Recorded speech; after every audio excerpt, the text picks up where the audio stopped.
Go to work, get married, have children, act normal, walk on the pavement, watch TV, obey the law, save for your old age. Then repeat after me, I am free. Slavery, it works better when you don't tell them. It's all a mind game. What if all you ever knew was a lie?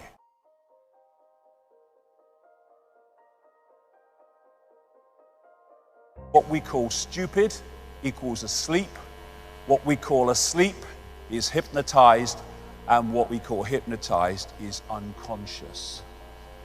We have been systematically put into a state of unconsciousness so that we cannot see what we are part of and what we are experiencing, though that is changing and changing fast.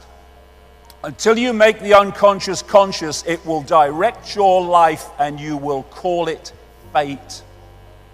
All the time, the subconscious, which we're not aware of, is dictating the behavior and responses of the conscious. And if we don't understand the unconscious, then the conscious will just be a pawn in a game. It doesn't understand. Go to work, get married, have children, act normal, walk on the pavement, watch TV, obey the law, save for your old age. Then repeat after me, I am free. And we keep having to say we're free, and in America they keep having to tell the people they're free every 5 minutes because they might otherwise suss that they're not. Slavery was never abolished. It was only extended to include everyone. And yet people go so out of their way to convince themselves they're not in a state of slavery. First stage of disconnecting from slavery, realize you're in a state of slavery. Then you know what to disconnect from. Leonardo Da Vinci. There are 3 classes of people: those who see when they are shown, those who do not see.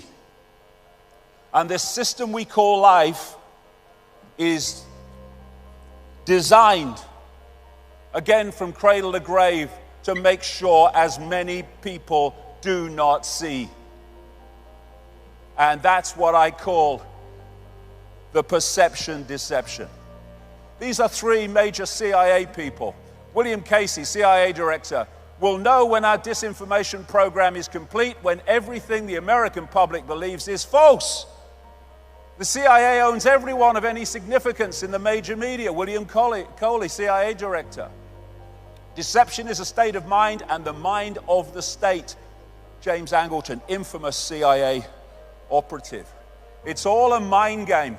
They don't call it television programming for nothing. It tells you what to wear, what to eat, what to think, what to love, what to fear, who to ridicule, who to condemn. One of the saddest lessons of history is this: if we've been bamboozled long enough, we tend to reject any evidence of the bamboozle. We're no longer interested in finding out the truth. It's simply too painful to acknowledge, even to ourselves, that we've been taken. Once you give a charlatan power over you, you almost never get it back. Almost never. But we're fricking going to. But that's what it is. It's a bamboozle. It's a mind program. This is cognitive dissonance. This is a definition of it. Sometimes people hold a core belief that is very strong. When they're presented with evidence that works against that belief, the new evidence cannot be accepted. It would create a feeling that is extremely uncomfortable, called cognitive dissonance.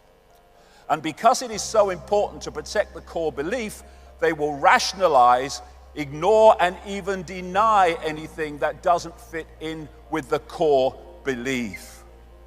Mark Twain, it's easier to fool people than to convince them they have been fooled. Why? Because they don't, understandably, want to realize they've been fooled. But it's a wonderful thing to realize you've been fooled. It's a great gift, because from that point you will not be fooled any longer. This is another fundamental aspect of the bamboozle. It's called Stockholm Syndrome, a psychological phenomenon in which hostages express empathy and have positive feelings towards their captors, sometimes to the point of defending them.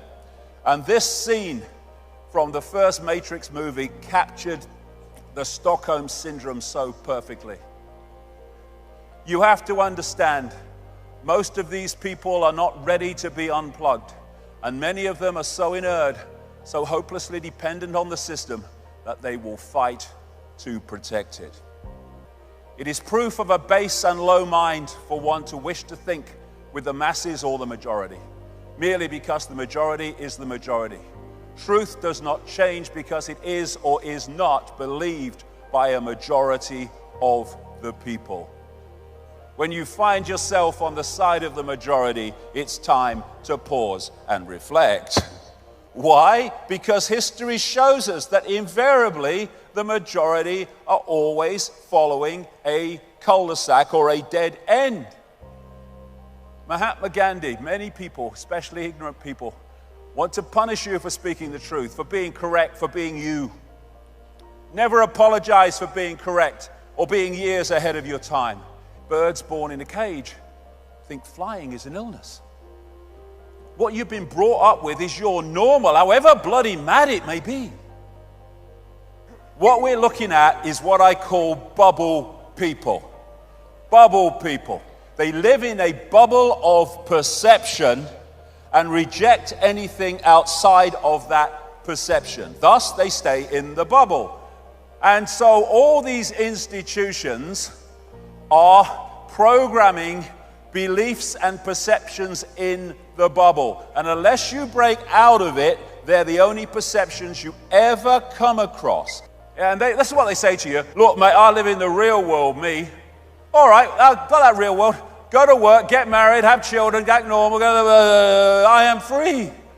That's the real world they're talking about. The real world of human slavery masquerading as freedom. You can ignore reality, but you can't ignore the consequences of ignoring reality.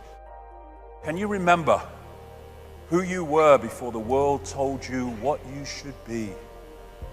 Can any of us remember that?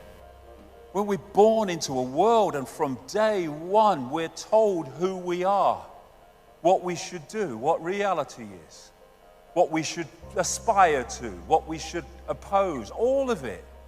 Just a program. If you sense more, there is more. Yes, you can say, well, it feels right. It shouldn't, but it does. This is the true self. We have the power to change anything.